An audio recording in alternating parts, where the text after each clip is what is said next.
The year was 1305, and London's streets echoed with the cries of vendors hawking their wares and the clatter of horse hooves on cobblestone. But on this August morning, a different sound would soon fill the air, the roar of a bloodthirsty crowd gathering to witness what would become one of history's most notorious executions. The man they came to see die was William Wallace, the Scottish knight who had dared to defy the English crown and unite his countrymen against foreign rule. What transpired that day was not merely an execution, but a carefully orchestrated theater of cruelty designed to destroy both a man and the symbol he represented.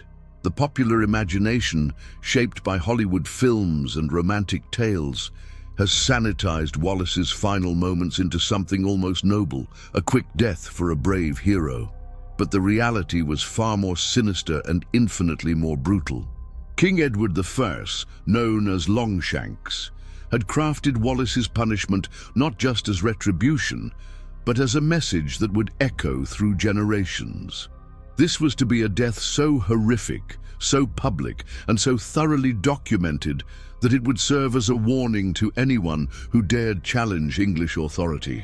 The method chosen was hanging, drawing, and quartering, a punishment reserved for traitors that represented the absolute pinnacle of judicial cruelty in medieval England. This wasn't simply about ending a life. It was about the systematic destruction of human dignity, the obliteration of hope, and the creation of a spectacle so terrifying that it would haunt the collective memory of Scotland for centuries to come. Today, we strip away the myth and examine the unflinching reality of William Wallace's final hours. To understand the full horror of Wallace's execution, we must first grasp the world that created it. Medieval Scotland, in the late 13th and early 14th centuries, was a land caught between independence and subjugation, where the concept of nationhood was still forming and loyalty was often determined by survival rather than sentiment.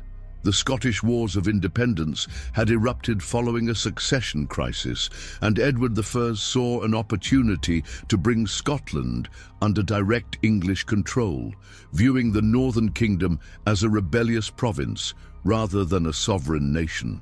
William Wallace emerged from this chaos not as a nobleman seeking power, but as a minor landowner driven by personal loss and national outrage. His family had suffered under English occupation, and when he raised his sword at Stirling Bridge in 1297, he did so with the fury of a man who had lost everything and the vision of one who saw what Scotland could become. His victory there was more than tactical, it was symbolic, proving that English heavy cavalry could be defeated and that Scottish independence was not merely a dream. But Edward the Fine was not a king who tolerated defiance. Known for his ruthless suppression of Welsh resistance and his expulsion of Jews from England, Longshanks understood that rebellion was like fire. It could spread if not thoroughly extinguished. Wallace's success had to be not just reversed, but transformed into a cautionary tale. The English king needed to demonstrate that challenging his authority would result in consequences so severe that they would deter future generations from even contemplating resistance. The political context of 1305 was crucial to understanding Wallace's fate. By this time, most Scottish nobles had submitted to Edward's rule, seeing accommodation as preferable to annihilation. Wallace's continued resistance made him not just an enemy of England, but an embarrassment to the Scottish aristocracy who had chosen submission. His capture became a priority, not just for military reasons, but for political necessity. His very existence challenged the legitimacy of Scotland's surrender. The hunt for William Wallace lasted years, involving an extensive network of spies, informants, and collaborators. Edward I placed a substantial bounty on Wallace's head, and the English administration in Scotland worked systematically to isolate him from potential supporters. The net gradually tightened as former allies turned against him, driven by fear, greed, or simply the desire to survive in a world where association with Wallace had become synonymous with death. The betrayal came, as it often does in such stories, from within. In August 1305, Wallace was captured near Glasgow, likely through the treachery of Sir John Menteith, a Scottish knight who had submitted to English rule. The exact circumstances remain debated by historians, but the outcome was clear.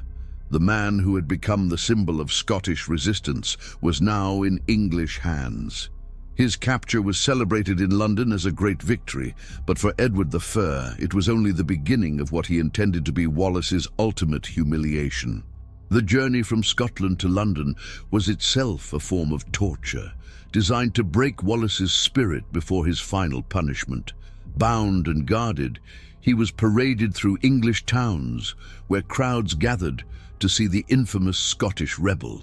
This was psychological warfare at its most calculated, the transformation of a hero into a spectacle, a leader into a curiosity. By the time Wallace reached London, he had already endured weeks of degradation, but his ordeal was far from over. The trial of William Wallace was a legal farce, but it served an important propaganda purpose for the English crown. Held at Westminster Hall on August 23, 1305, the proceedings were conducted in Latin, a language Wallace likely did not understand. He was charged with treason, murder, sacrilege, arson, and various other crimes against the English crown. The irony was not lost on contemporary observers. Wallace was being tried for treason against a king he had never acknowledged as his sovereign. When given the opportunity to speak, Wallace reportedly declared that he could not be guilty of treason against Edward I because he had never been Edward's subject.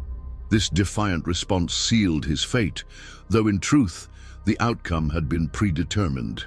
The trial was theater, designed to provide a legal veneer to what was essentially a predetermined execution. The judges, all appointed by Edward I, had no intention of showing mercy to the man who had become the symbol of Scottish resistance.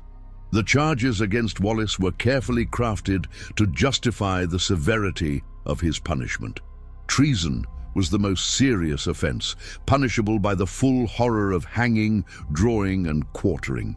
The additional charges of murder and sacrilege, referring to his attacks on English soldiers and clergy, were designed to portray him as a criminal rather than a warrior. The English legal system had become a weapon of state terror, and Wallace was to be its most prominent victim. The sentence was pronounced with ceremonial gravity.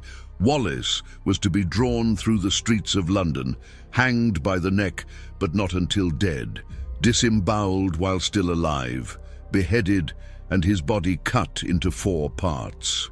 Each element of this punishment carried symbolic meaning. The drawing represented his degradation, the hanging his rejection by heaven, the disemboweling his spiritual corruption, and the quartering his complete destruction. This was not merely execution, but annihilation. The morning of August 23, 1305, dawned clear and warm in London. The city had been preparing for this spectacle for days, with scaffolds erected and crowds gathering from across England to witness the death of the Scottish rebel. The authorities had turned Wallace's execution into a public holiday, complete with vendors selling food and drink to the assembled masses. This wasn't just about justice, it was entertainment, a reminder of the power of the English crown and the fate that awaited those who dared to challenge it. Wallace was first stripped and bound to a hurdle, a wooden frame that would drag him through the streets of London. The route had been carefully planned to maximize both the humiliation and the spectacle. From the Tower of London, where he had been held, the procession moved through the city's busiest districts, ensuring that as many people as possible would witness his degradation. The cobblestones tore at his flesh as he was dragged behind horses, leaving a trail of blood that marked his final journey. The crowds that lined the streets were a mixture of curiosity seekers, English patriots, and those who simply enjoyed witnessing the suffering of others. Medieval executions were public events, serving both as entertainment and as stark reminders of royal power. The spectators jeered and threw refuse at Wallace as he passed, their behavior encouraged by the authorities who wanted to ensure that his final moments were as humiliating as possible. This was state-sponsored cruelty on a massive scale. The procession moved slowly, allowing maximum time for the crowds to gather and for Wallace's suffering to be prolonged. Contemporary accounts describe him as conscious throughout this ordeal, his eyes fixed on some distant point as if seeing beyond the immediate horror of his situation. Whether this was defiance, resignation, or simple shock remains unknown. But witnesses noted that he never cried out or begged for mercy, a detail that would later become part of his legend. At Smithfield, London's traditional execution ground, a scaffold had been erected specifically for Wallace's death. The crowd here was even larger and more boisterous than along the route, with vendors selling pies and ale to spectators who had claimed the best viewing positions hours earlier. The carnival atmosphere was deliberate. The English authorities wanted Wallace's death to be remembered not as a martyrdom, but as a celebration of English justice and power. The executioner, a professional who had likely performed dozens of such killings, began his work with practiced efficiency. Wallace was first hanged by the neck, but the rope was positioned to ensure strangulation rather than a quick death by breaking the neck. The crowd watched as he struggled for breath, his face turning purple, his body convulsing in the universal dance of death by asphyxiation. But just as consciousness began to fade, he was cut down, still alive, still aware of what was happening to him. What followed was the most horrific part of the entire ordeal. While Wallace was still conscious, the executioner began the process of disemboweling him. Using a sharp knife, he cut open the abdomen and began removing the internal organs one by one. Contemporary accounts describe the victim's screams as unlike anything the witnesses had ever heard, a sound that seemed to come from the depths of human suffering itself. The executioner held up each organ for the crowd to see before throwing it into a fire that had been prepared for this purpose. The symbolism of burning Wallace's entrails was not accidental. In medieval thought, the bowels were considered the seat of emotion and compassion. By burning them while he watched, the executioner was symbolically destroying Wallace's humanity, reducing him to something less than human in the eyes of the crowd. The smell of burning flesh and organs filled the air, adding another layer of horror to an already nightmarish scene. Through all of this, Wallace remained conscious, his eyes open and aware, even as his body was systematically destroyed. Some accounts suggest that he continued to speak, though what he said has been lost to history. The executioner's skill lay not just in causing maximum pain, but in keeping the victim alive as long as possible. Death would come as a release, not as the culmination of suffering. Finally, mercifully, the executioner moved to complete his grisly work. Wallace's head was severed with a single stroke of a sharp axe, ending his suffering at last. But even in death, the humiliation continued. The head was held up for the crowd to see, blood still dripping from the severed neck before being set aside for later display. The body was then cut into 4 quarters, each piece held up for the crowd's inspection like cuts of meat in a butcher's shop. The disposal of Wallace's remains was as calculated as his execution. His head was dipped in tar to preserve it and mounted on a spike on London Bridge, where it would remain for years as a warning to anyone who might consider challenging English authority. The 4 quarters of his body were sent to different Scottish cities, Newcastle, Berwick, Stirling and Perth, where they were displayed publicly as reminders of the fate that awaited rebels. This distribution of Wallace's body parts was more than mere brutality. It was a form of political communication. Each piece served as a message to the local population, a physical reminder of English power and the consequences of resistance. The English understood that symbols could be as powerful as armies, and Wallace's dismembered body became a symbol of English dominance over Scotland. The immediate aftermath of Wallace's execution was exactly what Edward the Fun had hoped for. The brutal spectacle had served its purpose. Scottish resistance seemed to crumble in the face of such overwhelming demonstration of English power. Many who had supported Wallace either fled the country or submitted to English rule, calculating that no cause was worth such a horrific death. The execution had successfully transformed a symbol of resistance into a warning against rebellion. But Edward the Fern had miscalculated the Scottish response to Wallace's martyrdom. Rather than crushing Scottish resistance, the brutality of Wallace's execution actually strengthened it.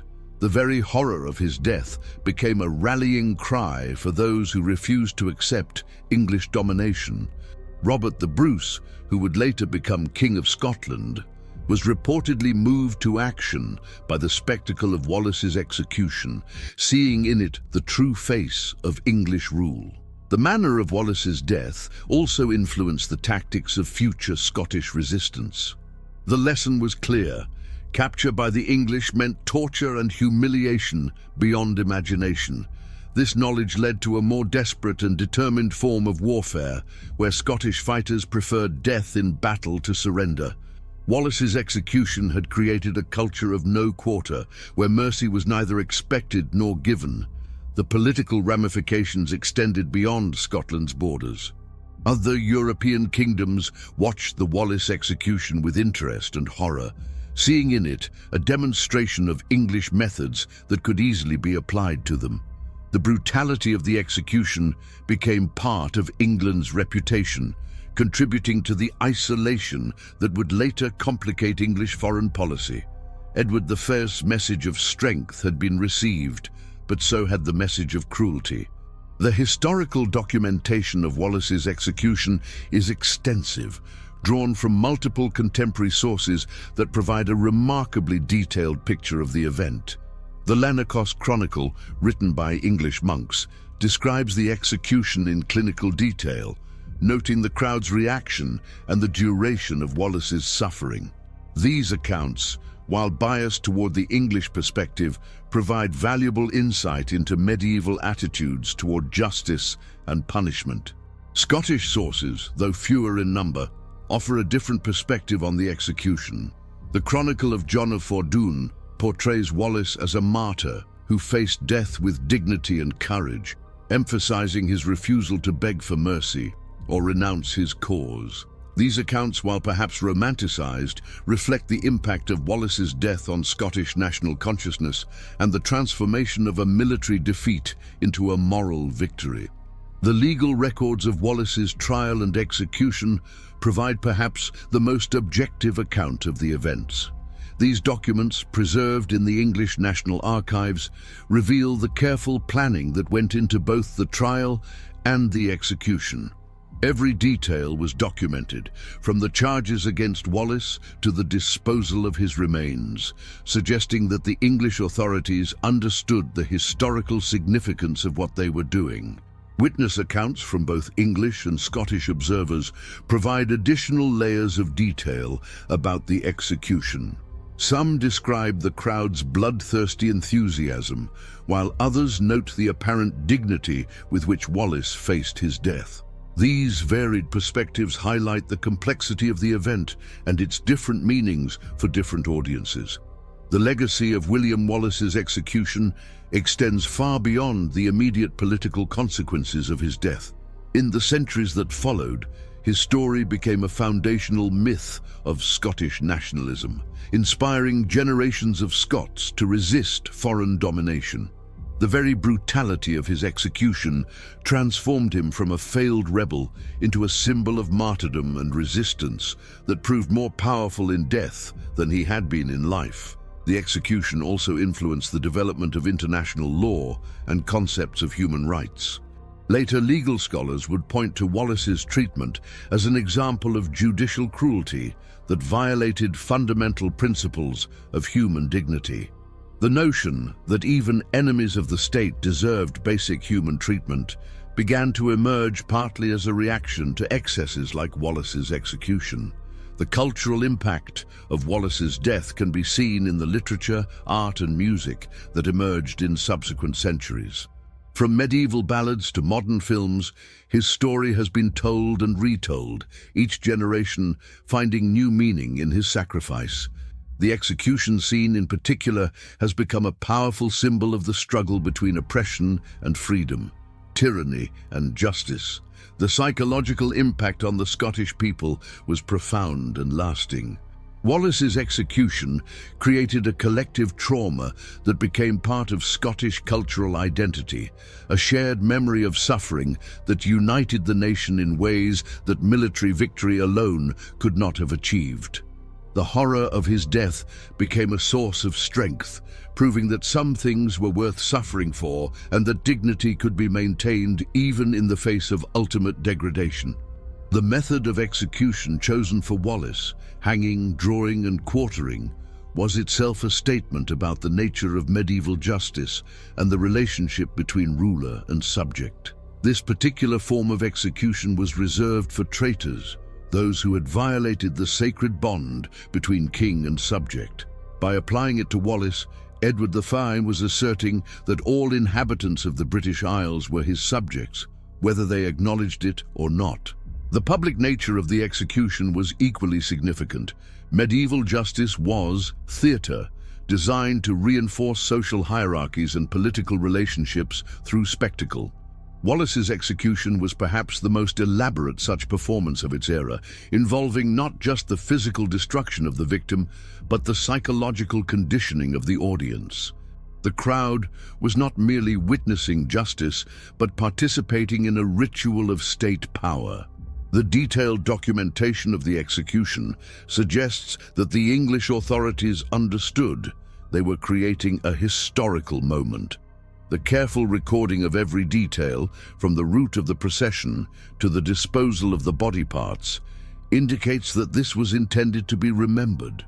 The execution was not just about punishing Wallace, but about creating a narrative that would serve English interests for generations to come. The international dimension of the execution should not be overlooked. Medieval Europe was an interconnected world where news traveled quickly and reputation mattered enormously. Wallace's execution was witnessed by foreign dignitaries and reported across the continent, contributing to England's reputation as a power willing to use extreme measures to maintain control. This reputation would influence diplomatic relations for decades to come. As we reflect on the horror of William Wallace's execution, we confront uncomfortable truths about human nature and the exercise of power. The crowds that gathered to watch his suffering were not monsters, but ordinary people who had been conditioned to accept and even enjoy the systematic destruction of another human being. Their enthusiasm for the spectacle reveals the capacity for cruelty that exists within civilized society when it is given official sanction. The execution also demonstrates how quickly the extraordinary can become routine. The executioner who dismembered Wallace was a professional, skilled in the art of prolonging suffering. The officials who organized the event were bureaucrats, following established procedures for dealing with traitors. The normalization of extreme cruelty is perhaps more disturbing than the cruelty itself, suggesting that civilization is always more fragile than we might believe. The transformation of Wallace from rebel to martyr illustrates the unpredictable nature of political symbolism. Edward the Fine intended the execution to demonstrate the futility of resistance, but instead it created a powerful symbol of the nobility of sacrifice for principle. The very excess of the execution contributed to its failure as a deterrent. The horror was so complete that it became sublime, transcending its immediate purpose to become something larger. The enduring fascination with Wallace's story speaks to our need for heroes who embody our highest ideals, even in, or perhaps especially in, the face of ultimate suffering. His execution reminds us that the greatest victories are sometimes moral rather than military, that dignity can be maintained even when everything else is stripped away, and that the human spirit can triumph even in the moment of the body's destruction. The story of William Wallace's execution is ultimately a story about the price of freedom and the cost of principle. In our comfortable modern world, it is easy to forget that the liberties we take for granted were purchased with the blood and suffering of those who came before us. Wallace's horrific death serves as a reminder that freedom is never free, and that those who enjoy it have a responsibility to honor the sacrifice of those who died for it. Today, as we face our own challenges to freedom and human dignity, Wallace's story remains relevant. The methods may have changed, but the fundamental struggle between oppression and liberty continues. His execution reminds us that there are principles worth suffering for, causes worth dying for, and that the choice between freedom and security is one that each generation must make for itself. The blood-soaked cobblestones of medieval London echo still with the message that some things are worth any price, and that the human spirit, even when broken, can still inspire others to carry on the fight.